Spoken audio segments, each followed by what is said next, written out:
Welcome, everybody. It's game one. Falcons are going to be playing. Come on. It didn't work. Oh, it stopped. The button stopped working. Thanks, production. You ruined this incredible intro. This is your fault. Just incredible intro. Falcons versus BetBoom. Game one of this best of three. I like that music while watching Gyro fly around. It's very peaceful. It's very peaceful, exactly. Tranquil, some might say. Yes.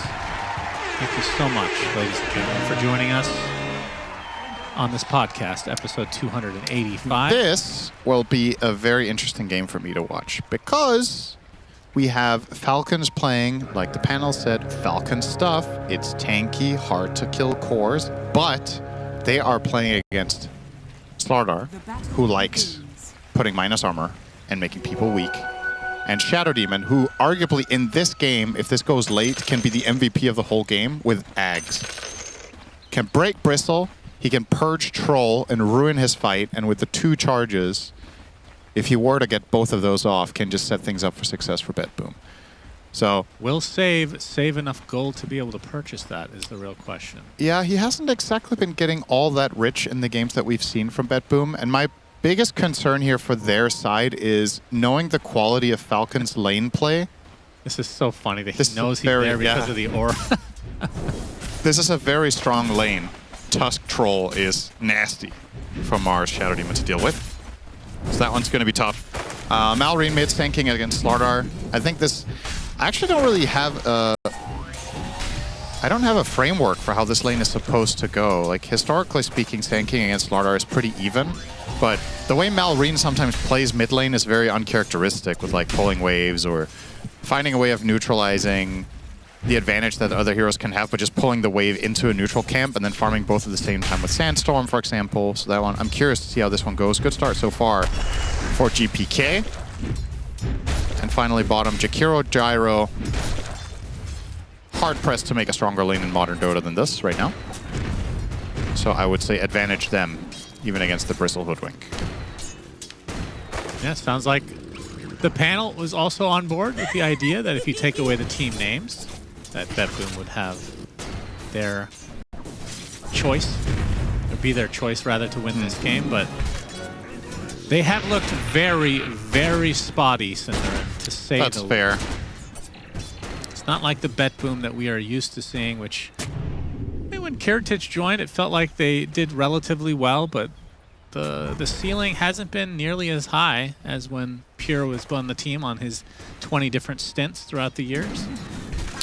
It's a little... The power curve of this team seems kind of random. Like, they played with Pure for a while, or for a long while, and did very well. Pure is out for 1 or 2 events. Kiritich is playing. They look amazing. Kiritich joins the team officially. Things don't look as great anymore. So, wonder what the secret sauce is here. Is Dota just best played with a stand-in? Like, that's where I'm getting to eventually. Mouse Sports win with... they win a LAN with Kaori. Then Aurora win an online event with Lorenoff. And now they're owning with Lorenoff as a stand-in as well. Like, maybe this is just a 4-player game and you just get a Joker every tournament. What if you get together all of the stand-ins? Would that just be the best team in the history of Dota? That's basically what DC was. That's true. That is kind of true. It was a super team of rejects. It's kind of crazy thinking back that those players were left in the pool, if you will. Yeah. Well, that's what happens when EG steals your players. It's not unsurprising that that team could do well because they had a lot of star players. Me in the back, you know. Yeah. It happens. The classic Bulba. Littlefinger, as they call him. It was interesting, though, because when that happened, obviously we were extremely sad. We thought we wouldn't have a team, as you might have to hold that thought. Tag team, speaking of that, not going to do enough to turn this fight. In fact, Snaking taking the brunt of the damage. Blood Grenade is there. Pops the Lotus. Spear is enough. Miero with the first blood. Winning that lane would be very good for BetBoom. Good start. Mars way ahead of Troll now. Troll does not fare well in lanes when he falls behind early. This hero is meant to start ahead and stay ahead. Not the case already. 500 lead from Mars. There's a couple creeps coming in though. Oh, Skater misses the flag bearer in the tower. That is no bueno. Mid lane pretty even, as you said, despite Malrine taking a bit more of a beating, CS-wise. I mean, more denies for GPK, I suppose. I'm sure there's going to be some XP discrepancies as a result. But Malrine is ahead by 4 gold. No, not anymore. It was funny for a moment. Not really. Radiant's middle tower is under attack. What were you saying about you were telling a story about Bulba? Yeah, so EG poached our players, Curtis, aka AUI 2000, the great coach of Falcons, and Bulba, who at the time, that was basically the last time for him being a player, pretty much. And they lasted on EG for a single tournament, and then PPD kicked them both. And then we were at that LAN, and both of them regretted the decision. And now Curtis, obviously 3-time TI champion. Yep. In various ways, and Bulba coaching VP, which has had quite the resurgence as an org, which is great to see. Not at this particular tournament, though. Continues to pick Storm Spirit. Yeah. Can't teach an old dog new tricks. Oh boy, oh boy! Oh man, that would have been disastrous. All right, what would you do if you cancel that TP? Do you kill him? Surely not. Well, he has Burrow Strike. Okay, surely you kill him. If he has mana to get down, you kill him. Otherwise, you leave him there. How much mana did he have at that point? I think he had enough. It cost 100. It's pretty cheap. Okay. And he has 6 stick charges, so he would have had those, right? So he could just go down. We need more clips of people getting cliffed and then just stuck there for the laning stage in a pro game. It's pretty hard to come by because nobody plays Rubik. There's Magnus. Yeah, nobody plays Magnus. There's Tiny in a very specific scenario where your teammate is up there. Yeah, then you need to get up there first. Tiny Wyvern lane and toss them on Wyvern. Darkseer as well. Yeah. There's plenty of a bit of a tag team here, snaking, poking, but it's only level 1 tag team, so not the most damage. Skeeter. Damage rolling axes. What kind of build are you expecting from Skeeter this time around? Yeah, I'm not sure. This doesn't really strike me as that good of a troll game. I'm a little bit surprised they chose this as their overall last pick. It seemed like a response to the potential of both the Mars and the Slardar that it's like stable, but you can waste an entire teamfight troll ulting into a Mars bulwark. You're playing against Shadow Demon, which I think is one of the absolute worst support matchups for the hero. So how do you solve that with items? I think you just have to get Omega Fat, which is not exactly like the panel was talking about, or like Nightfall was talking about. That's not exactly Skitter's style on this team. Like, yeah. Most games he's an enabling carry. I don't really think Troll can do that this game. I'd be surprised to see it. Like, you can't just go in first on Troll, pop your ult, and win the fight, right? Like, you have to have really big items. Snowball across. Oh, misses the crush. Snaking still going to be pursued under the tier 1. That's GPK right. Gets him. Has the shield rune too. Is there any consideration, because I know that Skeeter will change his build from time to time, depending on how well the offlane's doing. Any consideration for Ags this game? You take off Corrosive Haze, some slows from Jakiro, and I believe, correct me if I'm wrong, you can dispel Flak Cannon, right? You can dispel Rocket Barrage. Rocket Barrage, yeah. You can't dispel Flak Cannon. But yeah, aggressive axes from Ags can stop Rocket Barrage, which is really nice when he has Afterburner, but I don't know. In the river, GPK. He'll be able to take out Snaking easily. Malrine not going for the full epi. Maybe he regrets it now because he's just going to get bashed into Oblivion. Cat to Omi credit for that, and just like that, it's a 4-0 start for BetBoom. I really like this Slardar pick against Malrine Sand King. This is a team that has done their homework and has an idea planned. GPK, I think, plays this hero really well. Ironically, this is not even, I wouldn't say this is like one of his top 5 or top 10, maybe even most known heroes, but this is one of my favorite heroes to see him on. I think he plays this as one of his best. So when it's good, happy to see BetBoom run it for him. So far, so good this game. They're going to go for the dive onto Skeeter. Out of smoke. They sure are. He's in trouble. They're going to need TPs for this guy's Disruption into Crush. Yeah, they're That's letting the him whirling die. axis, so GPK's not able to hit for a bit. He's going to pop that ult, though, but Miero's there with the arena to separate the rest of the team. Skeeter, Oh, he's dead. he's very dead. He used it a lot. They thought there was going to be defense coming for Skitter, but it's Skitter, so Yeah, he's exactly. expendable. He's like the third priority. Third carry. Nobody TPing in, and good Speaking call. of their actual carry, Amar, top net worth. Right behind them is Malrine. But is it a good Bristle game, is the question. I don't think so. But I'm ready to be blown away. I've doubted Falcons enough times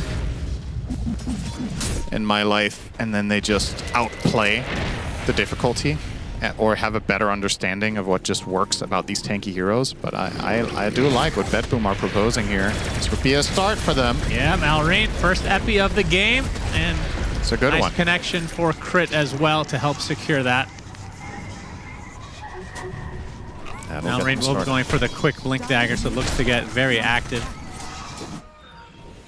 I mean, when you're playing a Bristol against, obviously the Shadow Demon break, you don't have to worry about for a long time, but what kind of itemization? Like, do you change the way that you itemize on the hero because you're playing against him? Because just the simply regular ult is also very annoying for him. Yeah, there's only so much you can do. Like, you can try to get Lincolns if it's a good game for that. Sanjin Yasha is an interesting idea for Amar, knowing he loves that item so much. So we're probably going to see that, I would think. The alternative is to recognize, all right, I'm going to get perched. I'm just going to make my team boss. You get like Crimson Pipe. Yeah. It just doesn't really feel like Amar's style. It does right? not. So he's not going to do that, of course. We just mention it as a possibility for other players in this position. Probably has a better chance going Amar Midas. is, of course, buying BKB because it's Amar. So he will buy BKB and Lotus Orb because what first- makes me the carry is what I am going to make. His first item BKB. Wow. Yep. Okay. We'll see about the order. He hasn't committed yet. Didn't buy a component, right? Oh, he did. He bought the axe. You're right. Yeah, he has the Ogre Axe. Oh, I guess he might. Is it not a club? Is it an axe? You've been calling this Ogre Club the entirety of this game. And it was called Ogre Club for many years, but they named it Axe because it's an axe. The entirety of this game. That's This game's incredible. history, And Shannon. Gyrocopter taken out by Amar with the help of Crit, so I'm happy to 2 specify kills. it for you because I think it might be difficult for you to understand what I meant by it. I meant the game's history. How long was it Ogre Club? 5 years, maybe? 4 or 5 years or 5 years ago? For 5 years. I mean, I don't know. Originally, I thought it was a joke. Like, they put it in as Ogre Club because an ogre would use it as a club by swinging the wrong side of it. Yeah, but it because always they're looked too like an stupid, axe. right? Yeah. It's always been an axe. Yeah. I was thinking, oh, haha, it's an ogre. He doesn't know how to hold it, so he hits with the blunt end as a Why club. have you never but, corrected me? But it's an axe. I definitely have, but you can't remember. I don't think so. Okay. I don't remember. You can look up when it was renamed. There's probably a changelog for that. All right, well, I'm 40 years old. It's not going to change. It's Ogre Club, I guess. It's ogre. It's all Ogre now. 40 years old, it's ogre, man. Not much to do. I mean, Falcons, they're... Yeah, in classic Falcons fashion, they're somehow ahead by 1k here. Yeah, well, So it helps that's- when Karatesh dies twice. They've Yep, set up absolutely. some nice ganks on him. GPK, he did go for the Blink Dagger as his first item, but hasn't really, other than that one fight top, hasn't been much movement from him, it feels like. As we say that, BetBoom now amalgamating. This is a sick 2K deficit. potential They're going to setup. crush into the macro pyre. Malrine. And they're going to be fine, actually, because the epicenter into the sharpshooter, it's enough. Spear coming in from Miero, though, so it's a 1-for-1, and now Malrine will get crushed by the rocket barrage. Snake King, I think you will regret this decision, my friend. So they lose one in the form of GPK, but it costs 3 members of Falcons. Who was the setupper and who was the setup-e, you might ask. Nobody has asked that. And so do both teams, and we have the answer. The setupper was BetBoom. There goes the tower. All right, they strike back immediately. That looked like a nice bait from Falcons. They clearly wanted them to go on Bristle. They had Malrine set up on the side with Blink. You can see here, he pops the Arcane Rune on Sand King off to the right now, and now he's going to come in and go for this quick kill on Slaughter, which looks promising, but a nice arena. And of course, getting all these kills inside of that arena will just heal everybody up nice and safe. against Sandstorm. GPK with a tip from Yarrow. Almost a shame that... did Gyro actually get that kill, or was it Save? No, Save has 4 kills right now. That's... So both supports taking all the kills there. It's honestly... Shadow Demon 4-0, Shakiro 3-0. It's good that Shadow Demon has gold, though. If he... I mean, let's see. He's going Solar, and then I think he'll go Eggs. Okay. But we'll see. Solar is very, very good this game. It's amazing to put on Slardar, even though he's a mid-hero. Most mid-heroes don't really use the attack speed that well, but Slardar does. It's great to put on Gyro, and it's great to... Oh my... Delete it. Okay. Mike, he can't even get off his ult, but he did buy Battle Fury before he died. Rebuked back to the fountain. All right.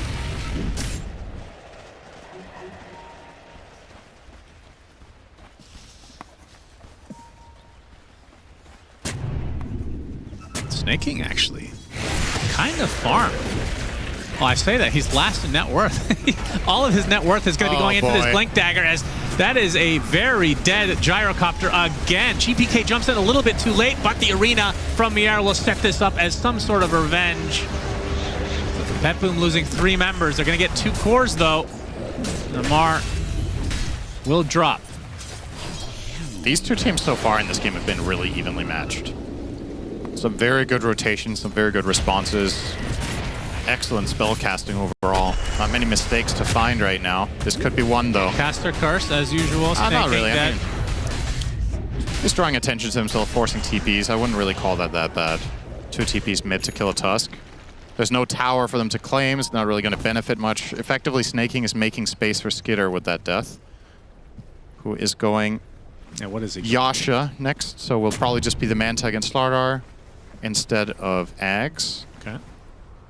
I don't know. I think this is an interesting hero to... GPK, with the help of the spear, Malrine TP's in, Burrow Strike away, but the Macro Fire clips him, and... He's not cooked! Oh my god, he's actually alive. Oh my god.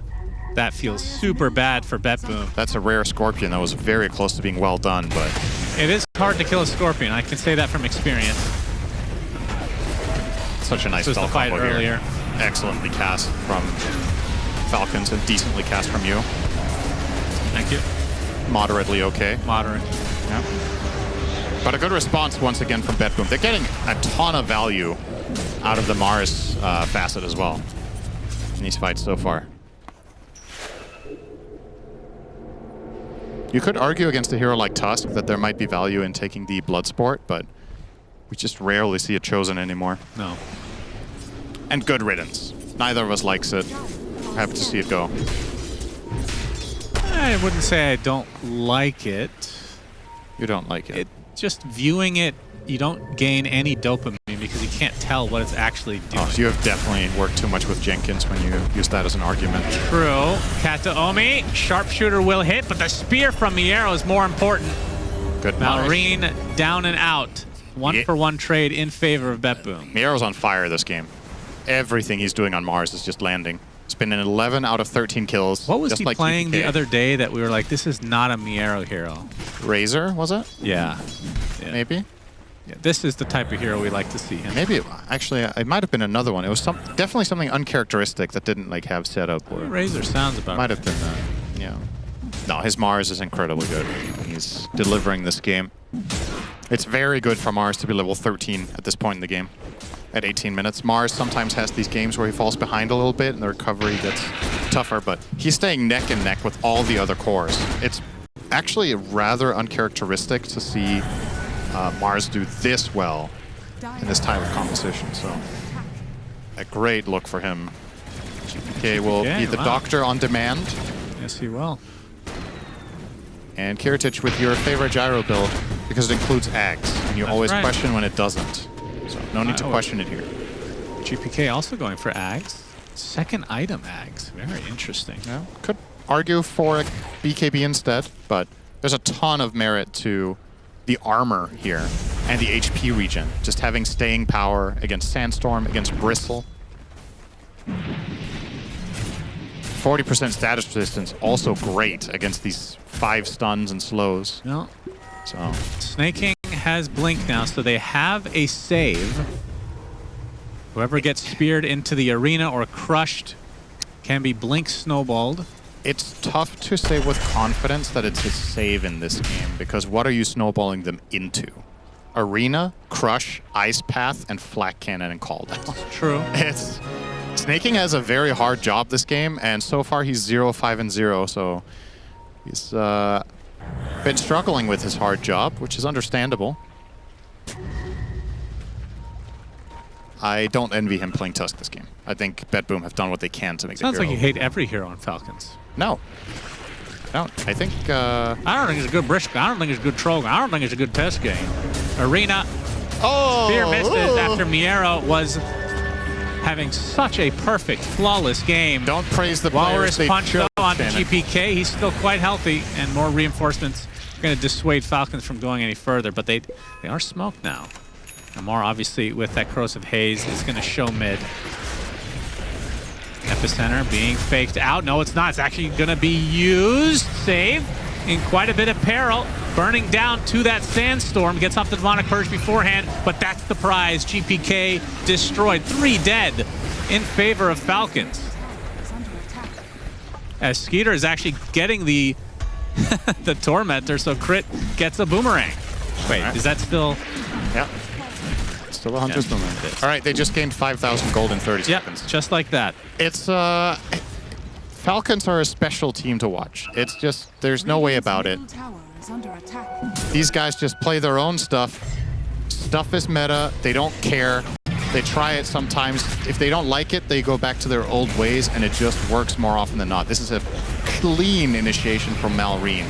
Perfect spellcasting once again. 2-hero Burrow Strike with a great Epi Sandstorm. He effectively kills both enemy supports and forces the disruption out on the Slardar. And now back in life. They just took every objective on the map in 30 seconds. Mid tower, 3 kills, Torm, and Roche. Yeah, they just blew this game wide open. Textbook stuff. Well, that was nothing textbook about the way they did it, though. I mean, it's a textbook in terms of the dream of what happens at that point in the game. Yeah. It doesn't get much better than that. And on top of all of this, I think this to me is one of the coolest things in Pro Dota is when one player on one team. Okay, let's wait. Find another kill onto GPK. Yes, indeed. He has no time to react. Malrine is seemingly the only player in this tournament that plays Sand King. And they rate it super high. Yeah. That is always cool to see. It just means you have a hero specialist, you like it in the meta, you like the way it works, and nobody can replicate it. They just can't do it. Falcons have a hero specialist? That's crazy. I mean, usually when they play their stuff, there's like competition about it, right? Like yeah, within their own don't. team. So that, like, you know, they play Razor, they play Viper, whatever. Other teams also run them. Sand King sometimes, here and there. Has anyone else in the tournament even played the hero? I mean, I don't know. You mentioned there was a time when nobody other than Crystallis was picking Razor. Yeah. Other than Falcons. That's also cool. It is, no. So, I just find it fascinating. We talk about the benefits of being on Falcons and the just like picking banning against them is got to be more difficult than any team, I think. Yeah, you could also argue it's as easy as any team because you could ban the same heroes for 5 years. But they just have too many, but at least you can hit some of them. Then you pick your poison. You know what the poison is. I don't really think Falcon's recipe for drafting has changed that much in the last 3 years. I think it's very much the same logic. It's kept working. They know what to do. They've expanded their hero pools here and there, but the core of what they're trying to do in the games is very similar a lot of the time. They're just better than you. So you gotta be like, okay, which of their ways of playing, which of their archetype strategies do we target today with the heroes we play, with the way the game flows? What's our solution to that? And so far for BetBoom, it worked early. It's not working now. No, it's they not. are losing 1,000 gold by the minute. Malrine with a pretty... does he typically go the shard this early? Helps with farm quite a bit. Oh, the cancellation of the TP. Malrine gets off the epicenter as well. The boomerang's going to amplify the damage. A lot of damage from Kiritich, but it's not enough to survive. Another huge kill for Falcons with still 2.5 minutes on the Aegis. They find another one. They don't even need to be together. When Falcons play like this, is like... You know, there's like a golden rule almost in Dota at a mediocre to high level, which is you can't play 3 lanes at once in the mid game. It feels like Falcons just defy that rule a lot of the time. They just do it anyway. They find a way. They'll bleed a hero here and there, whatever. Because the efficiency and the moves they make on the map and what they get out of it is just worth it. It looks like Skeeter's going S and Y actually instead of the Manta, so just the status of this versus Demonic Purge. I think it's fine. And the other CC. Yeah, you were basically choosing between would you rather remove Haze or would you rather be better against the rest, more or less. That's kind of the simple equation here. Okay, BetBoom have had the wind knocked out of them. You gotta do something soon. Falcons are gonna out-farm you. The tale as old as time. They will take the iron grip on the map and not let go. So smoke is the way to do it. Find a backstab, find an angle. Yeah, they're gonna wrap around. The tier 2 is gonna be taken out as Crit gets initiated on, gets the sharpshooter though. He's gonna survive. GPK has to exit. Kiritich using the call down to little effect, and now he's gonna take a Walrus Punch into the ult of Skeeter, and now he's completely abandoned by his team. There is a disruption to buy him a little bit of time. For what? But it matters not. 2 dead for BetBoom. Amar will chunk down the Jakiro in 3 hits. Man alive. This is looking really rough for BetBoom. Such a promising start, too. Yeah, the thing that was surprising me the most was that I thought they were outplaying Falcons in the early game, but they never really got a lead. GPK was running away this whole time. Will be found eventually. Yes, indeed. Falcons just, at a certain point, it's like they flipped a switch. It's like, all right, we're just not going to die anymore. It's good to be king. And that has resulted in a 15K net worth lead at 25 minutes. Turning into a shellacking. Yeah. We were talking about GPK getting this early Blink Dagger. They found one move with that. Yep. And he was stuck on like half of an Aghanim Scepter for seemingly like 8 minutes. It was brutal. Oh, that's a spear. He has Aegis though. For 1 second though. Yeah, okay. pops the BKB and Nightfall away. The knife. Oh, it reflects the little homing missile. Yeah, that's more farm for Kiritich. He needs it. Yeah, this is quite the graph, really. 2 teams that are just evenly matched, and then you get to the 15-20 minute mark, and there was 1 team in the game. But we're keeping it a secret from you guys. You don't. When's the last time BetBoom got a kill? Oh, hello. Oh, it's not happening now yet. Unless there's a miracle from save. Oh. Sharpshooter's coming for you. Boom! Shakalaka. BetBoom, they still want to fight apparently. The bash into, yep, just letting you know I have that. Not really interested in fighting though.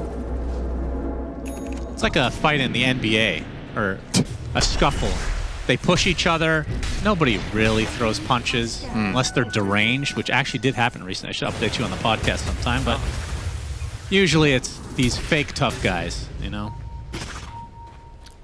Like Jenkins. Really? You think he's... I think he knows he's not a tough guy. There's nothing intimidating. Yeah, I don't know. That's why everybody loves Jenkins. I said like, and then I was like, who am I going to use as an example? And I didn't really have anyone good. So he was my... Fake tough guy. Who was a fake tough guy in the talent lineup? You don't have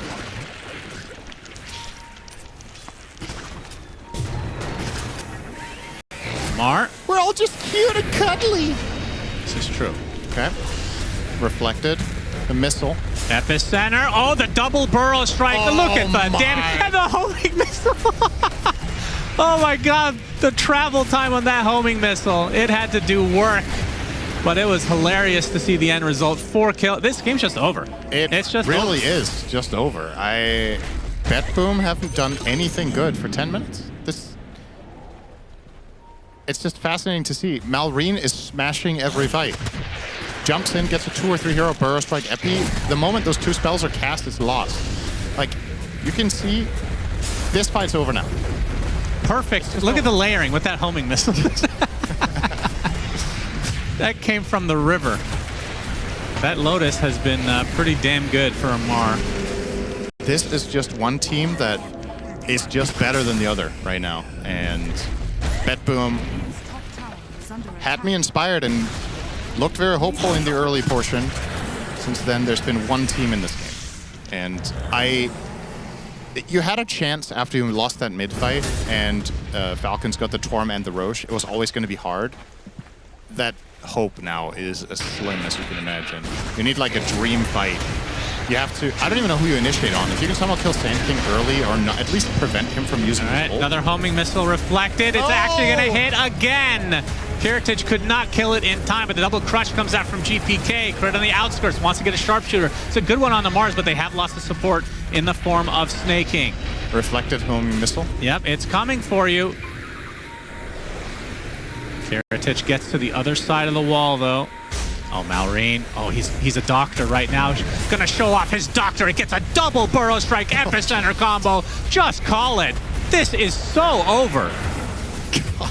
Goodness. Full team wipe. I think out of every game we've cast in this tournament, this has been like the most dominant There it is. of any team. Like they actually just That was obliterated them. a sick display from Falcon. This game was, okay, to give some context, the gold at 15 minutes was even. They gained 27,000 advantage in 14 minutes. That's 2k GPM over the enemy team. I don't know the last time I've seen anything like this. Unreal. Absolutely. Like I said, I mean, it felt like BetBoom were... Hello! Let's get this game going. Let's get this party started, people! These are some hype here. This is such a weird draft overall. It's a fucking banger, though. Yeah. Miero. What I'm talking about, baby. Late Off-lane night. Void Spirit. Well, maybe we should have ended with that because that one's weird. Make it a double. Super weird picks. And for the Falcons side, I mean, if you were looking at this, like, yeah, this is a Falcons draft, most likely. And I have to say, I like Falcon. Like, regardless of the team names, I like their draft a lot more, personally. I mean, the Void Spirit has looked meh in the mid lane. To see it off lane, I don't know, man. I think it's tough for Void Spirit off lane to do anything in the lane to stop Lifestealer and Phoenix from just free farming, right? Like, I don't think the hero offers much offensively. If you're putting Shadow Demon up there with him, I think this is a lane that you enter expecting to lose, and you're just getting as much out of it as you can. It's not a high damage lane. It's not good against Rage. They don't have that good stats to deal with being Phoenix harassed and playing against Lifestealer. So I think Falcons will be happy up there. In the mid lane, Sand King against Invoker. I'm assuming this is a wash. I think Malrine just draws with this hero against absolutely everything that isn't Huskar or something really stupid. And then in the bot lane, you've got Viper, where it's a double ranged into the Jakiro Abaddon. I think this is a lane Viper can win. Even though they have a Photic Shield, the panel talked about it against Poison Attack, I still think you can win this lane. Just play Top lane, Snake King looks to be, of course, Castercars. Miero with the first blood, as we all expected. The off-lane Void Spirit's super strong with that Aether Remnant. Yeah, I'll say on a theoretical level, I think this should not happen. I didn't see the play in question as it happened, but I genuinely don't understand how Phoenix died there level 1. He must have overplayed. Like, it's a disruption into Aether Remnant. And after he comes out from disruption, he can just Fire Spirit the illusions and the enemy heroes. So he must have been caught off guard. Good start for BetBoom, like in game 1. So that's the good news. Yeah, I will say this. Dire's top tower is under attack. Just by saying that, it sounds like I'm going to compliment or give BetBoom a leg up here on something. It's actually the opposite. But Viper later in the game versus Abaddon, you add a silence to the break from Viper Strike. And Karatic suddenly becomes potentially very squishy if it's timed well. You already have it. You have the calling. Yep, that's true. So these two heroes together in the bot lane can kill Abaddon on level 6 with the right execution. Do you think someone's still, even though they have that, going to itemize for an Orchid just to have a little extra insurance? I mean, the calling is not reliable to always hit when you want to, so I could see it. I guess the only hero that's likely to buy it would be Amar himself, but knowing Amar, he wants to buy stats. He wants to buy Pyke's Gaudy Butterfly and pretend he's playing position 1, which he is in the offlane. Very true. As Karatic taking damage. a beating, Photic Shield activated. And this is the thing about this lane. You can talk as much as you want about Poison Attack being countered by a Photic Shield, but you can only target one guy. So you Poison Attack the Abaddon until he's pressured to use shield on himself, and if Jakiro doesn't immediately back, you know who's next in line. Yep. Amar's just gonna keep spitting. Spit. Yeah, we've been talking about Abaddon, though, as one of the best carries in this patch. It feels like it rarely falls flat. In this game, he has his work cut out against him, whatever the hell the saying is. Jesus. Cut out? Cut out? What did I say? Cut up? I mean, he might be cut up here. He might be cut up by the poison from Amar. Crit is there as well. Sunstrike on top of, well, it was Crit actually taking the brunt of it. Kataomi pops the Fairy Fire. He is certainly dead. Kiritich gets dead shot. The Aquatic Shield was in time, though. Can't go. Still, this is heavy, heavy harassment. You can see his CS is suffering as a result. This is supposed to be the safe lane for Kiritich. Nothing safe about it. No. It's been fun to see the development in this tournament between this, like, you enter the beginning of the tournament, Razor and Viper are just top of the priority list. They were mega favored at Blast. They fall off because their win-loss is bad. And then Falcons, just as usual, just don't care. You know, they're just going to play them anyway. What is this when cause? they're right. It's like he has Bat Rider on him, or Burning Spears or something. This top lane, Sunstrike's going to hit Snake King, will survive. Wait, who has the cosmetic? Kiritich. Oh yeah, I think this is that the bugged one. I think Crit, he is dead, cannot deny himself. Finally, something bottom, striking back. Good news for them. And yeah, I think this is a really good time to look at Malrine on the Sand King. I don't think a lot of players do this, but he has pulled the enemy mid-wave to the enemy Ancients at minute 4. Huh. And he's farming all of it over here. So he just got a nice bonus. I feel like and the problem is such a unique laner. You can go, well, you could argue he's not a laner. True. You can go and try to contest this, but Invoker can't be the guy doing it because he's losing a wave in the mid tower, so he can never do it. If you pull over the Shadow Demon to do it, is he going to be able to stop him? Not at all. So what options do you even have? It's like he does it in full vision. It's their creeps, right? Yeah. He's literally showing them the intent and they just can't deal with it. Oh, nice DK, Sunstrike on the crit. Amar left to his own devices. He's trying to take Kiritich down before his inevitable death. He gets the killing blow, which means Kataomi is the one with the XP boost. Falcons lose 2 there, but I mean, feels like this Abaddon does not have a game right now. He is in the gutter. Yeah. This is not a recovery hero. This hero exactly. sucks. Man, I've really trained you well. It's exactly what I was going to ask, Lane. Open wounds onto save. Talk about this lifestealer in just a bit. Sunstrike is going to hit Snake King again, doing a huge amount of damage. Tries to dive away. Will successfully do so. Save, though. Is there any poison on him? No. He's good. He'll be fine. Raindrop in effect. Talk to me about lifestealer. He's just a chill dude. Hitting some creeps. We're not really seeing him very much. No, it's a weird hero. It's like a lot of lanes you just float and you can farm. You don't really pressure that hard in general. So the enemy offlaner doesn't feel that oppressed a lot of the time. And then you generally go either Armlet or Radiant and you just step by step reach. It's a weird hero where the power curve is like super warped. Oh, hang on. Not Kiritich gonna take a full epicenter. Amara catches up as well. This, whew. That's such a rough start. I mean, they have their man. Kiritich has 14 CS minutes, 7 as carry. This is a carry-favored patch. Wait, I have not seen a safe laner in this tournament get dumpstered this hard in lane. And in the meantime, with Malrine making that rotation, he's also out farming GPK in total. He got more out of the lane. He pulled, like I mentioned, he pulled the wave and farmed Ancients. Now finding the pick off. Everything is coming up. Back to the discussion about one of my favorite heroes, Lifestealer. Yeah. What do you want to know? Well, why is he... it felt like... I'm trying to remember the changes. I don't remember there being anything major nerfed about him. Yeah. He might be...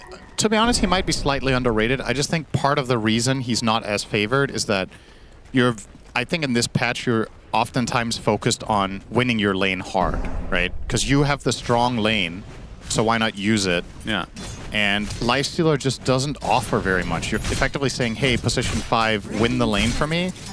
Except if you're playing against a lane this week as offlane Void Spirit plus Shadow. Kiritich coming. They want to turn this around. Sunstrike misses, though. Now the Viper Strike applied to the Abbey. Kiritich, no ult to deal with. Amar will fall to Kataomi. Or to save, rather. My. It matters not, though. It actually ends up being a 2 for 2, but still. The Abaddon dying first, gets no XP, continues to get no gold. Oy. I mean, back to Lifestealer, of course, because that's the interesting thing going on here, Cinder, and him farming. Very interesting. I mean, the biggest nerf I can think of to him in general was the Ags not disarming anymore. Sunstrike will hit, crit, gets off the dead shot. Nice presence of mind to kill the illusion there. One more right click will do it, and he'll find the kill, sacrifices himself to the tower. That was really well played from both of them. If he doesn't kill the illusion, Save doesn't have to chase him, and then he doesn't die to the tower. Have you noticed every time we talk about Lifestealer, somebody else gets killed? Yeah, funnily enough, it's never Lifestealer. I wonder why. Is that because he's just sitting there? Could be. All right. Well, speak of the devil, he has entered a creep. Oh, and Malreen's going to find Kiritich again. No way. Kiritich is level 5. No way. And he does have Epicenter. Yeah, he's dead. And here comes the creep. Oh my god. Dies to the Desecrate of all things. 0-4 start for Kiritich. I don't know what to say anymore. I mean, he has the same net worth as the supports of the game. So, yes, he does. Mission failed, I guess. And I would say, I mean, I don't know. What is the upside of having Void Spirit off lane? Like, what do you think this hero can do for you that... I mean, there was like a... I know... Mars wasn't picked. It was untouched. And I know that looking at Falcons' lineup, it's not particularly bad against Mars at all. Like, they can deal with Arena. But a hero like that, yeah. Is there just nothing else? I don't get it either, why they did this. I just don't really understand. Is this matchup extremely bad against Sand King to put Void Spirit mid? Why did you pick Void Spirit to begin with? What does it counter here? What's the purpose of the hero? Like, in my eyes, Void Spirit is not really good against anyone. So I don't know why this was made a priority for BetBoom. If they were just a little bit obsessing about the whole flex thing, that they're like, all right, we need to beat Falcons in the draft, so we need to be clever, and they're going to think we put Void Spirit mid, and then we're going to flex it to off lane and not do anything with that because it doesn't win. So I don't know. I'm confused too. All right, alert. 10 minutes in. Phase Boots has been purchased by Kiritich. First item in the bag. Good stuff. Catching up to Malreen of 5 minutes. He's getting there. 2K in the bank for Skeeter, going towards the Sacred Relic and eventual Radiance. And this is going to be a clean Radiance too. This is a part of why this hero pick is really good this game. BetBoom can't really kill him. He can always just rage TP out. They have no BKB piercing stuns. He can stand in fights against Abaddon for extended periods of time when he gets items. He's tough hero for Invoker to just overall deal with consistently. I will say Miro is going for Orchid though, so that might force the hand of Skeeter to go for, well, we've seen Manta in the past. I mean, it tells the story, right, that he's going Orchid. It's him effectively saying, we understand Skitter is a problem, and we're going to do what we can. The problem is, like, that's, as we've talked about, that's not really their carry, Cinderant. No, they have 3 of those in this game. Yeah. Again. Pick and choose. It's just so weird looking at this net worth breakdown. There's like 5 cores, and then Kiritich fell asleep for 5 minutes and he's back. He came back from AFK. Epicenter, this time reserved for a support. So somewhere out there, Kiritich is like, thank God. Yeah. Finally, thank God, now me. I can jungle. Never mind, I'm going to run into Muerta. They want to fight. They do. Disruption from Save. Into what? Deafening Blast, nothing. There was a 1 Astral Step from Miero, but...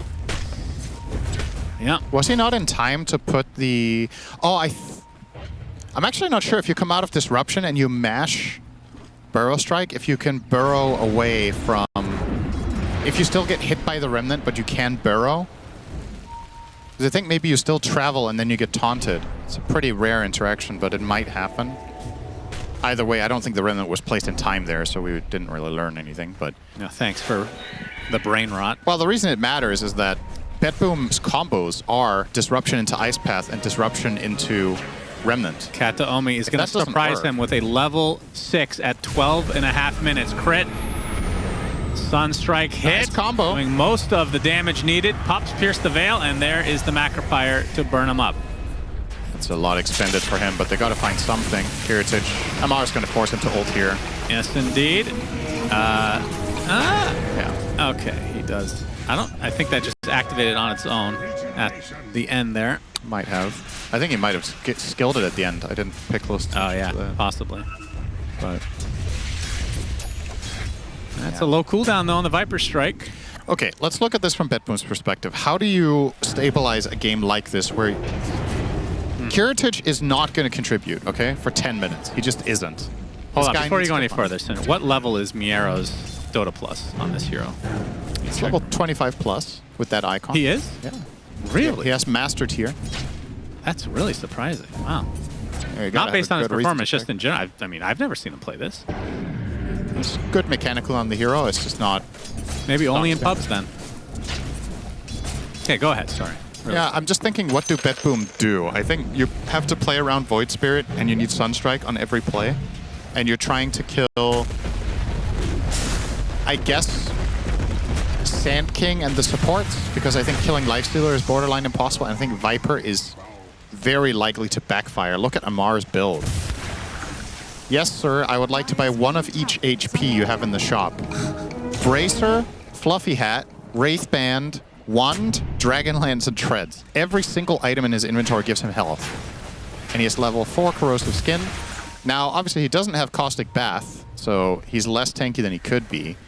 But once this Pike completes, he's going to be another tough kill for them. Even against Demonic Purge, he can maybe still Pike away someone and find a way. Yeah, Malorine's halfway to his Ags, and we saw what that did last game. That felt like it was a nail in the coffin against BetBoom, and really early. Yep. That thing does some insane damage as Miero looking to finish that Orchid. And it'll closely align with Skeeter's Radiance. Yeah. And in terms of being able to punch through, again, it's 25% evasion now, which is nothing to scoff at. And it's bottom lane. I stalled again. He will have to. Amar going to continue, though, as Crit making his way over as well. Macropire largely ignored by Amar as he secures the kill on the position. Let's call him a 3 this game. It's Okay. third in net worth for his team. So we're playing mid, Void Spirit off lane, carry Invoker mid, and off lane Abaddon safe lane. That's what right. we're doing here. Okay, got it. Understood.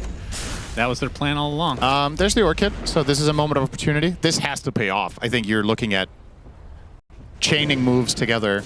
If you want to recover this game from this state, play with Void Spirit, scanned find out, picks. And in addition, we haven't even talked about this yet. You have some pretty good Infest friends for Lifestealer. Sand King being the obvious one. You can technically play it with Phoenix. It's very good to have Infest as a save for Viper in case they dump everything on Amar to try to kill him. Yeah. That burst heal. How far is to make the the- Ags initiate? It's pretty short now, right? On Infest? No, for Viper Ags. The nosedive. Oh, It's a pretty low range, right? Yeah, I think it's like a few Whoa, that hundred, dead 500 shot maybe. was way off. But As I- Crit I'm- just panic. I'm not sure why we're discussing Ags on Viper, because it's Amar, so he's not going to buy it. Even if this isn't quick buy, he'll change it. Don't They'll worry. change it. Okay. He'll buy BKB and then he'll be like, oh, I'm having a good time. I'm buying Scotty Butterfly. Dyer's middle tower I feel like Okay, they're gonna Ags is try it. fun, though. Yeah, they're going to attempt it. Sunstrike is There's not the going to hit. Pike. Thanks to the Force Staff, Miero. He has Not a even going to Lotus. pursue any further. Amar, level 12. Yeah. Eats the big Lotus. Lifestealer. We'll find Kataomi with crit. Nice little dead shot KS. Man, what a shellacking these two games have been. Today, at least, there is a tiering going on. Yeah. And it's fun to see how Falcons, as a team, this happens to them quite frequently. They have like a somewhat dodgy group stage, and then they kind of get warmed up and figure things out and flesh it out. And seemingly from one day to the next, they can level up massively. Like, this feels is the, like this is the best Aurora- series they've played in the tournament, right? Like, Yeah. I would probably say so. just excellent execution on all fronts. Super It feels like clean. Aurora and BetBoom have kind of swapped places in terms of tiering. If you take Yeah, the that's the last fair. 6 months into consideration. For sure. You could even argue that Aurora might be eclipsing them. Oh, at this moment, they surely are. The past BetBoom, that is. Oh, Because they won a tournament and now they're looking like top of the group stage. I'm not saying the best BetBoom version, but the Oh, recent one. I see, yeah. As this is an easy kill on Kiritich. Yeah, That's he can't do anything. death number 6. That wasn't a misplay from him. He was broken in the calling. Yeah, and Can't- he has... How's that play? Wait, what is he going for? He's going Daedalus? Wait, that can't be right on Abaddon. What? What am I missing? Wait, which facet is it? It's not even the right... Is the quickening? What? Daedalus for Abaddon. He changed his quick buy to nothing. Okay, now he... What in the world? He's... Mallory finds Katsuomi for the 3rd time this game. Yes, indeed. GPK tries to turn it around. Gets a nice deafening blast. So this is going to be a ginormous kill for GPK and company. Malrine takes the tumble. Haste Rune for the Phoenix. That should give him his getaway. Skeeter showed up with his newly picked up Radiance. Didn't need to use it to save him. Oh, Kiritich. Oh, God. No, Kiritich. No. Looking for the high five. Okay, he's fine. Pop his ult in retreat. It will be a tier 1 in all likelihood for Falcons. Now, I don't want to read too much into body language, but I just saw Kiritich on the camera, and he looked devoid of emotion. Like, That's a regular Dota player, though. Completely. He's just... This is the face of a guy who got into a game in a pub, and somebody double-picked your lane, and you know you're going to lose. Yeah, you can't abandon because your priority, your score is so you low. have to ride it out, and you just know how it's going. And you're like, I would do 100 other things right now. Why did I queue? There's so much other things to life than this. So many better things to ways to use my time. Wow, I can't even speak English. I'm getting in the mindset of despair. The brain rot is kicking in again. Yeah, I was getting in there. I could have dyed my hair instead. He is going for the 20-plus minute Radiance choice. Yeah. Which it does feel like, I mean, what else would you buy? Like, does it... Obviously, that's what he wanted to buy to begin with, but when you're this far behind and getting that shellacked, is there something else you think he could go for that? I don't think Abaddon recovers in a game like this. That's why I'm painting such a dark picture for him, because the hero just doesn't work that way. Yeah. Like you... Okay, the worse your game is on Abaddon, the more you want to buy Midas, right? Because you need to get to a point where your hero has purpose. But I think you're so far down in the dumps that if you buy Midas, you might not get your Radiance until you lose. So you kind of have to buy the Radiance, hope that with this Radiance and with your Orchid, you find 1 or 2 good fights and recover everything. Cinderin before he finishes the Radiance. Oh, here comes Mr. Thunderhide. Triceratops ignores him. Yeah. And there goes the tower. Another one for Falcons. This is going to be a free Tormentor. Have we seen any value out of this Orchid yet? No. And it's going to be Manta now that Skeeter sees that. Malrine's going to kill Katsuomi for the 4th time. Katsuomi is the epicenter catcher. Yeah. Doing a good job at that. Yeah, he's a magnet. Sunstrike. Oh, that's Kata. Oh, they got the Torm! Oh, shit. Nice! All right, that's pretty sexy, not gonna lie. Very nice. That was cool. He timed it. I mean, look at the net worth change. That's significant. Falcons seem to be trying to find the observer ward that gave GPK the info, but I think that might have just been a gut strike, if you will. Okay, trying for a setup mid. Malrine is wary, understanding the map situation. How good is Cleanse? Obviously, just taking away the Tormentor from Falcons is big. Extremely nice, but... you can remove Fire Spirits, you can remove Poison wounds. Stacks, Open Wounds. Muerta Silence. That is not purgeable. What? You're standing in the Ghost. Well, yeah. So you're getting but it lingers, right? Yeah, you can remove the Linger, but if you're standing in the Ghost, you're constantly getting silence. Well, yeah, obviously. Well, it's a cleanse, though. It's a constant cleanse. Yeah, and it's a constant reapplication of silence. So how are you going to cast? What, isn't it each ghost that hits you? I think the Ghost has an aura. I could be wrong. I don't think so. A Burrow Strike. So you went from I know to, wait, you're wrong in 2 seconds. That's right. Well, I don't know for a fact. I thought the Ghosts would just keep reapplying if you're standing in them. No. So you're saying one time when a Ghost touches you, you get silenced, and then you don't get silenced again until the next Ghost touches you? Yes. Okay. But you might be right. I don't know how long the actual... Let's see. How long is it? You might be right. I'm not positive. Another Kata. All right. Roche Okay, is gonna take most of that. Okay, GPK. Yeah, they're going to tip him. I was like, there are limits to how lucky you can get with this. If he also would have last hit Roche with Kata, that would have been hilarious. Revenants deal damage and silence enemies as they pass through them. As they pass through them. I mean, that's ambiguous, though. It is. They keep passing through. Why would it be an aura? Where does it say aura? We've both played Dota for a long time. You know it doesn't necessarily say how it works. I know. So that's not a good argument here. Neither is your face. No, I also didn't use that as an argument. I'm wise enough to not do that. Miero. Yeah, dissimulate. They missed the calling. To the north, he's still getting clipped by the epicenter. As Here Peter comes in with another slow, and another kill goes the way of Falcons. They have the Aegis on Skeeter. Okay. Well, Kiritich is getting space, so he's working on his recovery. Like, I was still making the comment that this is borderline impossible for him to recover, but he's doing his best. And I think going Radiant over Midas was the right call because it was just too bad. And probably, all in all, I think the farming should be faster this way regardless. Yeah, I think it would be, for sure. So, I mean, how's the building hitting for Falcons? You got the Lifestealer, which is, I mean, with this kind of a build, it's okay. It's not like a Desto thing. And then if Amar gets shard, then it's really good pushing. yeah, he's going to eventually do that. He's going to get all his carry items on Viper, and it's going to get shard. Hey, he still says he's going, oh wait, that's the Lifestealer. He does have a cute, though. He still has a cute on him, too. Interesting. Dire's top I don't know how good that is here for what they're doing. It's not really a tanky Viper build. Not prototypical. No. I'm sure it's still fine, though. Sure, it's a good axe. You're never going to be awfully wrong with it, but it's It used to be absolute garbage. just uncharacteristic to see a Mar buy normal items. I mean, is this real? I mean, for this build, would you go Hurricane Pike as though Aegis not going to be burned? Yes, it will. Good pick for BetBoom. Can they get out? Definitely not for save. Not in the cards for him. Miero, Orchid. It's exactly what you don't want to see. The Orchid into escape. Oh, nice remnant. Oh my god, they're actually going for this.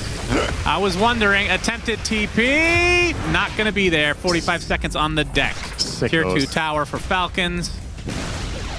No Aegis any longer, though. 8K lead. This is a statement series for them.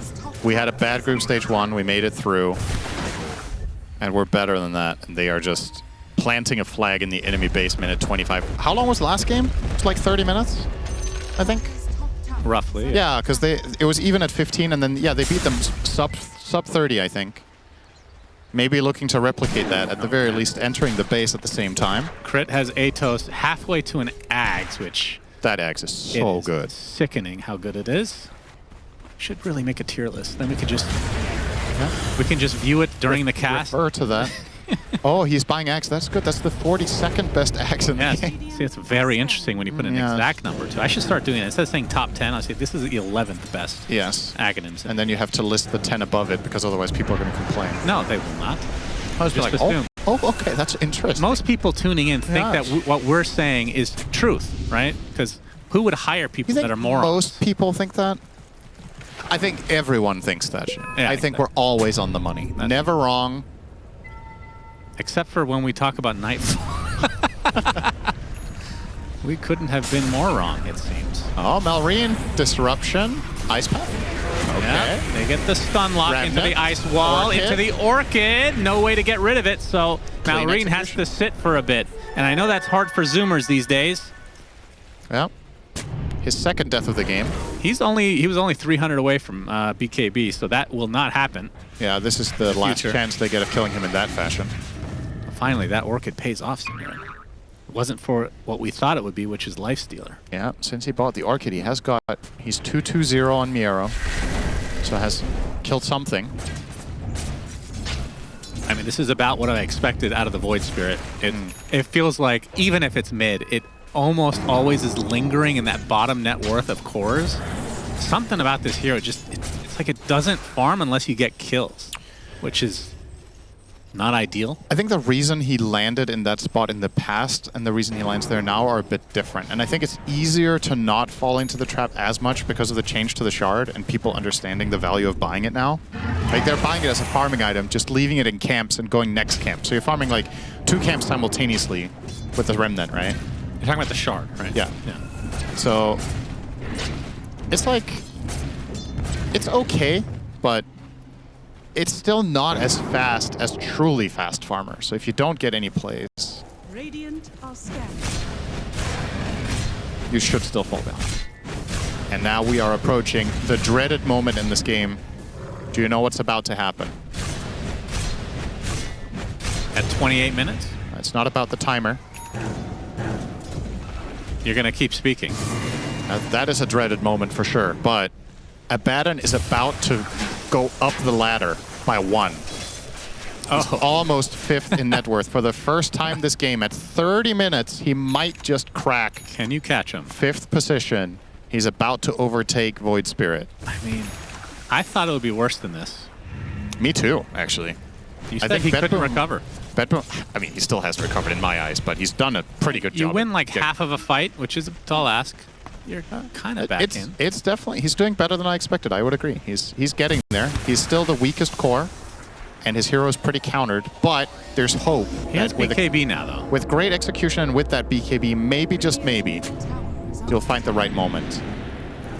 Now the question is, if you see this BKB for Falcons, do you just ignore Abaddon? It's not really dealing much damage, you know? Like the BKB is to prevent him from getting broken, silenced, and killed off before his ult goes off. Now, you just ignore him until he actually poses some sort of a threat. Yeah, I would agree with that. But his next item will be hard damage, I'm assuming, now that he has it. At the Omi, Glimmer Cape. Okay, Sunstrike. That is enough to take out Crit. Kataomi getting jumped by Malrine. Nice save from Save himself. Malrine slow to a crawl. Demonic Purge applied. Has the BKB. Wants to get the Jakiro. Will. Burrow. That was a weird burrow. Why? That looked weird on the screen. Okay. Looked bugged out. Why? Like his body it stayed in place for a bit. Maybe I'm just having an aneurysm. That's definitely possible. Malrine. Now he's found out no BKB. He walks back into death. He thought they left. 70 seconds. It was all a trap. Is this an opening for BetBoom? I mean, Tormentor. Yeah. What's the timer on that? They could maybe take the Torn before he spawns. That's pretty much aligning with his respawn. But if they do it instantly when it respawns. Great highlight. Yeah. Just walking into death. Got to meet a quota. I guess we did hit they did hit the spells cleanly. I got to give BetBoom credit, though. I thought at this stage, either the game would be over or it would be like a 15K lead. Yeah, I'm kind of in the same boat. I think they've done a very good job at not bleeding too much. Also, with the previous game as reference, right? You'd think things would go worse. Save. Peter in his creep, wants to kill Save, will get him. And now they can go for the Tormentor instead. Yeah, so... Unless Cataclysm comes again. If he does it twice in the same game, that'll be sick. Yeah, just call GG if you're Falcons if he gets the second one. I was about to say $100 dinner, but I'm not making that mistake again. Yeah, don't ever do that again. You don't get any more free rolls with me. I want something. What do you owe me now? You still owe me something? Probably. I think I still owe you for the predictions from... Oh, Kata. Oh, that is not even close. Step it up, GPK. Yeah. Just because you have no vision doesn't mean you get an excuse. Immediately laughing. That was a great shot. Crit gets a useless shard, and he's going to get a deafening blast. He's worth more money now, so Miera's like, thanks for picking up that random shard. Okay. Lead stays at 5K despite them getting the Tormentor. And it's wasted net worth. This is not good. It's not useless. Tell me what it does again. It gives you... Is it Spell Lifesteal? The fact that I forgot this is a problem. Yeah, you get Spell Lifesteal. That stacks, right? Yeah, you get Spell Lifesteal during Pierce the Veil, and you get permanent Spell Amp every time you kill a hero or they die in your vicinity. Okay, and you think this is good for support Morta? No, it's just not useless. I would argue 1,400 gold into anything else would be more useful. Like stats, right? I would agree with that, but you are getting it for free. You're getting it for free, and killing you gives more money away, which literally happened 5 seconds after he got the So you shard. think this is so bad that it's worse than, for example, Warlock Shard or Pugna? I think it's on the same level. I mean, if this was a carry Morta, or... Oh, that was great, obviously. Yeah, this is support Morta. No, it's not good. She gets to hit sometimes and heal up. I mean, we'll see. We'll see if it makes any difference. I've never seen it have any impact. Yeah, that's because you don't Is he finished with Ags? Not quite. Are you sure? Oh, he is. He is now. I think he changed his quick fire. It's on the way. Yeah. Okay, well, that's big. Deadshot is enormous now. You pop Pierce the Veil, you hit a... Pierce the Veil, that would be a great cosmetic from Huerta. You pop Pierce the Veil, you fire a Deadshot, and you heal. It's not bad.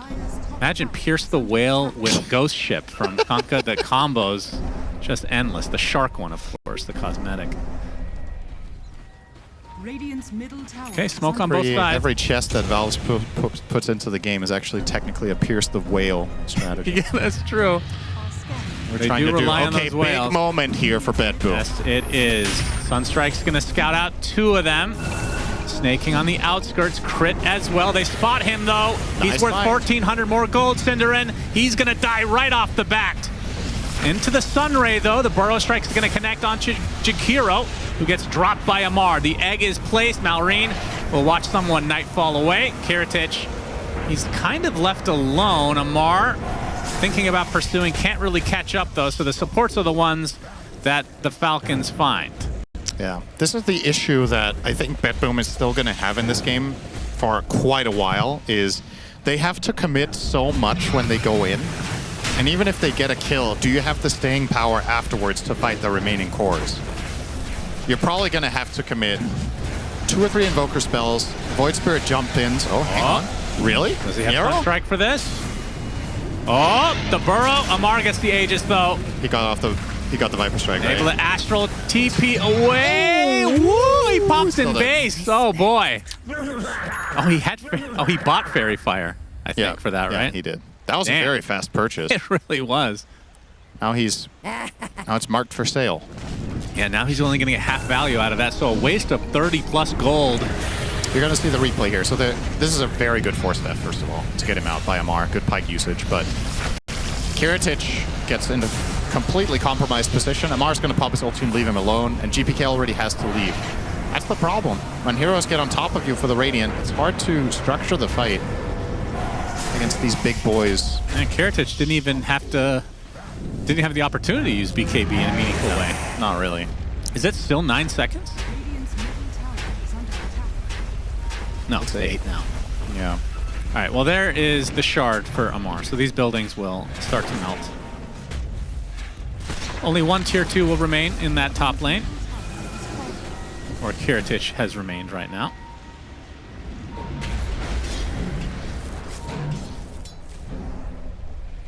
Three and a half minutes with the Aegis, which is on Amar, by the way, because he will be the ones hitting the building. Yeah, and he's very difficult for them to kill twice per what we just talked about, so they're going to go to work. I love how he has his wand instead of the BKB in his inventory right now. Yeah, that's Aegis for you. That's good stuff. No point in holding on to the BKB for his first life. He wants the stick charges. Well, they jump in trying to burn this first life, but there's Skeeter popping out of the creep. They get the Burrow Strike onto the Invoker, who burns down. 2 dead already, and well, the Invoker, GPK, cannot get back in the game. Borrow time already activated, back to full HP for Kiritich. They're still going to try to focus him, though, in that Sandstorm. Malrine does drop, and somehow Kiritich gets away, thanks to the golden item, it seems. And Skeeter and Amar continuing, well, not going to continue, it seems. I think Amar will. They just want to restructure their formation. They want to use their banner. Fortification's going to kill most of the creeps. This solo range creep staying alive thanks to the banner. And Sunray continuing to heal. Macropire, just a lot of garbage being spammed. And, well, GPK does have buyback now. Got it during this fight here. Absolutely not going to use that here. No way, Ray. All right, the jump in now. Inside of the calling. Bash from Skeeter. There's a disruption from Save, though. Can Miero get away? He gets Force Staff dissimulate as well. Amar with the Force Staff. He's going to use the Viper Strike, though, on the Abaddon. Felt like he got baited into this, and he's the one to die, which is a much more valuable kill because he has no buyback. So this ends up being a lane. Feels like Kiritich and Miero not on the same page at all. He definitely let Miero die there. Now Save in the midst of his buildings going down. It's going to get bashed up by Skeeter. Glimmer Cape, though. Saves him for the time being. They're going to try to turn this around. Deafening Blast, and that's enough to take Skeeter to the ground. Deadshot somehow hits everyone thanks to the Ags. All right, that was a very unnecessary death from Skeeter. He just got overconfident. Bloodlust. Oh, look at that, though. 6-0-7 feels like he can't die in that situation, but once your stuff expires, they have the counterplay. Still, Falcons got what they came for, but that death is a little bit of a loss overall, of course, in the situation compared to expectation, but they can handle that loss without question. Gonna wait for everybody to respawn and regroup, and then we'll see what the plan is. Is it gonna be getting another Roche before we're planning on going high ground again? That's minimum 4 minutes away. Or is there an earlier timing with levels? Okay, Malrine is just jamming. He's just sitting there, head bopping, maybe some nice music. Maybe listening to the vibes of Skitter singing the Song of Death. Yeah, I mean, if they wait for this Roche, which BetBoom are not going to wait to try to pounce on this situation. I like this a lot. Just go aggressive. But you could theoretically have 3 level 25s as a power spike for Falcons, not to mention whatever items they're going for now. GPK, they run right into Amar. They get the Hex. Big damage. Into the tomato. Dead. And he's burnt to a crisp again. Save. Nicely executed. Indeed, showing off that tornado Aghanim Scepter. Orchid now onto the Phoenix. Cold Snap as well. Miero's going to catch up, and they are going to delete the Phoenix now. Beautifully played by Anything with GPK. wings, they have in their sights. There's just no counterplay to that as Phoenix. You come out of egg, and there's a tornado on top of you as you exit the egg. Very nicely done. That's half the lead gone. In the blink of an eye, you have a minute now on Viper. You could do some damage here. Abaddon has not gone up the ranks, by the way, Cinderin. He still You promised me. I think he did for a minute. Okay. But then Can we get a highlight of that? Can we get a replay of the good times when Abaddon was 5th in net worth, please? This Tier 2 tower taking quite a long time to... Yeah, the backdoor really killed. not helping in their case there, but... Okay, they'll get that tower. They'll also get the top Tier 2. And that was the Aghanim's reveal, by the way, for save. So has the 2 charges now to go with the shard as well. Radiant's middle tower is under It's showing what the potential of what BetBoom wanted to happen is showing. If only they didn't get so bodied in the early game. Yeah, imagine if it was just even slightly being outplayed. Yeah. If it was just somewhat even and Kiritich wasn't in the dumpster for 20 minutes, then maybe this could have been different. But credit to Falcons, it's get a really, close-up really... of Kiritich's webcam. I want to see if his mood has improved. Be really nice. No, we'll get there. Miero's mood is... okay, that's crit. Okay, eventually we'll get to Kiritich on the Abaddon, That's that is, of course. another player. Okay, that's Amar. That's the wrong team now. Yeah, we'll get there. We're doing good. Just not Oh my god, look at Kiritich's cam. I got them to show him. Fucking got him. You just need to bait them. How is he level 24? This is absurd, man. This is absurd. God, we got him good. He's almost going to hit level 25 here. As the Basher. That's kind of impressive, honestly. I cannot believe it. Yeah, he's out-leveling Amar. Dota is a mysterious game sometimes. That rubber band effect. The couple of kills they just found were worth a lot of XP, that's for sure. He is finishing a refresher very, very soon, as you said, and that's going to help him a lot with confidence. Then you can actually frontline. You can just But go you're into... still not doing damage, really. You're But giving, maybe that's fine. you're giving vision and you're causing chaos, and hopefully you're forcing cooldowns out, which is... I feel like Abaddon isn't really meant to be the carry in this game anymore, right? Yeah, like, not anymore. The carry is Invoker, and Void Spirit and Abaddon are providing utility for Invoker to land some fat combos. If they do it successfully, it might just work. GPK could also buy a refresher now if he wants to, then he won't have buyback, but man, he is basically capping out at this point. What kind of capping are we talking? Radiant's Flat top capping. tower is under attack. Skater gets the shard for this. It's already been 10 minutes, huh? Would you call it a flat cap or a sixpence? Sixpence is British, right? All right, you've lost me now. Sorry. I shouldn't have even brought it up. You know the term, right? A sixpence? No. No? Okay, then that's probably a British Radiant's thing. top tower is under attack. You think that Perrin's gonna cry himself to sleep tonight that you don't know what a sixpence is. smokes on both sides? I thought we were from the same generation. Will they collide? Kiritich shows himself. He is 25 now. Refresher, like you Radiant's said. top tower is under attack.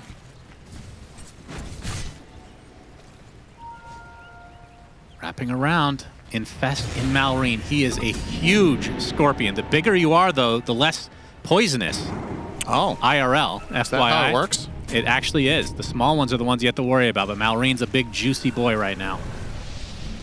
He has Refresher as well. Oh, this could be Epicenter nasty, start. but he No, canceled it. Gonna go on top of Captain. Oh, he he misses nice the burrow voice strike tap. though, but out pops, guess who? Mr. Skeeter. Trying to focus down the Abaddon, maybe not the target you want to go for. Another missed burrow strike from Malrine, but the Epicenter doing a lot of damage on the sidelines. Kataomi eventually taken out. There's the egg with the Sunray, trying to find a connection. They get the bash onto Kiritich. Pops his refresher though, so another round of spells, getting really low. Finally, the borrow time activates. Still has that second BKB as well, but he is all alone right now, it seems.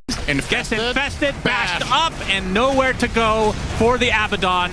That is going to be death number 3 in this engagement, and Falcons just completely outplaying them despite missing every spell at first. Did GPK cast one?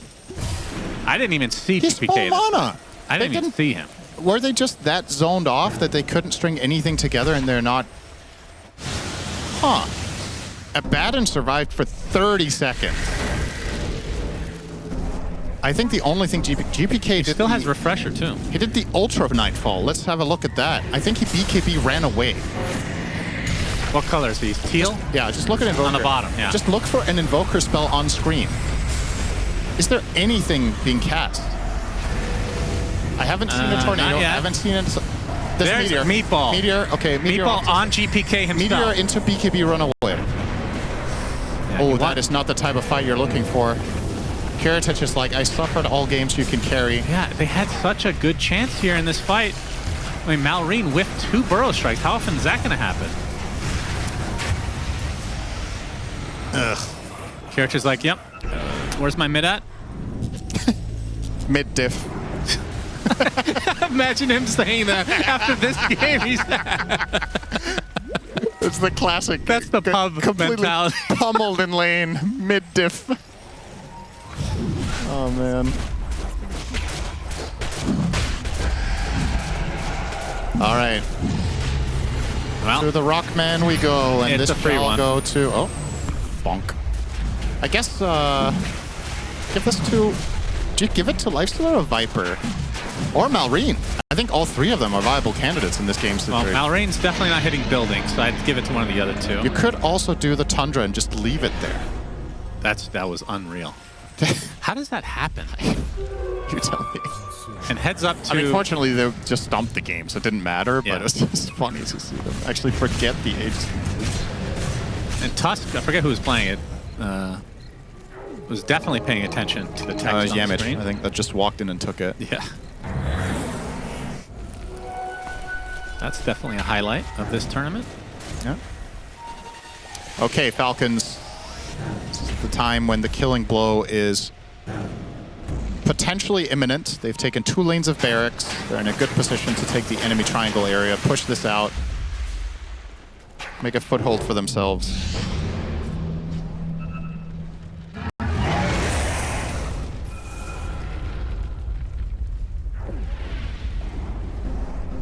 How much damage can Falcons do with this Aegis? Cheese, Roche Banner, the works. Is this the refresher shard one? Yes, it is. Snake King, double egg incoming potentially. Yeah, level 20 as well on Phoenix. So, nice time to get a refresh. Void Spirit Axe minute 46, when you think you've seen it all. He's still 3,000 net worth ahead of Abaddon, though. Yes, he is.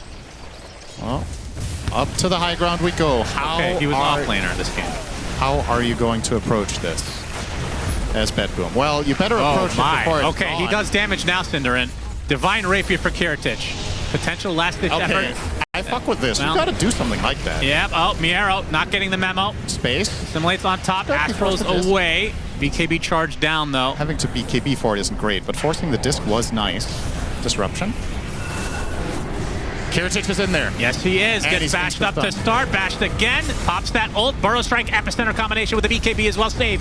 Dunzo does have buyback, though. Burrow Strike again. Trying to take out these pesky supports. Double Epicenter now, but you can see the control is there and the damage as well. Malrine, back to base you go. Infest onto Amar. Kiritich. You already used 1 borrowed time. I'm going to try to turn this around. That's the second BKB, I believe. Getting quite low. Open wounds on top. Aphotic Shield back to base. Second set of barracks, though, in peril. This melee barracks will eventually tick out.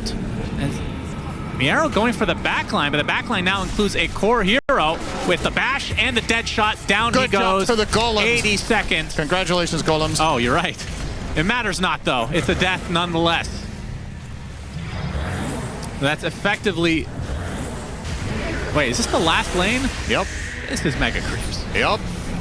Disruption now. With the Meteor, Skeeter has the Lincolns applied, still with the Manta, and now has Infest back up. So Falcons sitting pretty in 60 seconds of no Miero. Looks like Falcons want to fully reset. They still got 2 minutes to go on the Aegis. Can bide their time. So in that situation, they used Refresher on Sanking and Cheese. But it was the Refresher Orbs. They still have the Shard. So they only used like half their stuff. And they still got the job done. No Aegis used. No second egg. Heritage has the BKB in 6 seconds. He's broken at the moment. Ultimate not available anymore. So that's 70 seconds that they know he's very vulnerable. Yep. Of course, has the Divine Rapier. I mean, the thing about this build, though, I mean, not that he has a choice. Obviously, this is an all-in thing. He has no attack speed. It's just Alacrity. You're completely dependent on Alacrity to do anything with this. You have your 25 talent as well, right, for the attack speed. So once you do hit the first swing, you get quite a bit more speed. Right. Tier 4 starting to take poison damage. The jump in. Okay, and that broke Dota, apparently. Oh, it's back. Back in it again. Sunray keeping the Viper alive. Skeeter's going to reset. It's the Creeps starting to do work. They can play this as slow as they want. Still have that Aegis. Another 40 seconds. Pew. Lincoln's pop into Disruption, into Aether Remnant. Into the Astral Step as well. Second life for Amar about to begin. Deadshot not going to do anything. Miero trying to create some level of space here. As Skeeter now is the one to focus the buildings. The tier 4s will be dropping very shortly, which means an exposed barracks coming soon to a theater near you. This is going to be rated R pretty soon as we see the hacks come out. Macropyre into 2, but it's not nearly enough damage. Malrine kills off Miero, and that is Divine Rapier on the deck. Goodbye, Kiritich, as GGs are called. Somehow this turned into a pretty entertaining game despite what we, I think, are going to consider the worst dumpstering in a safe lane of the entire tournament. Yeah. This one is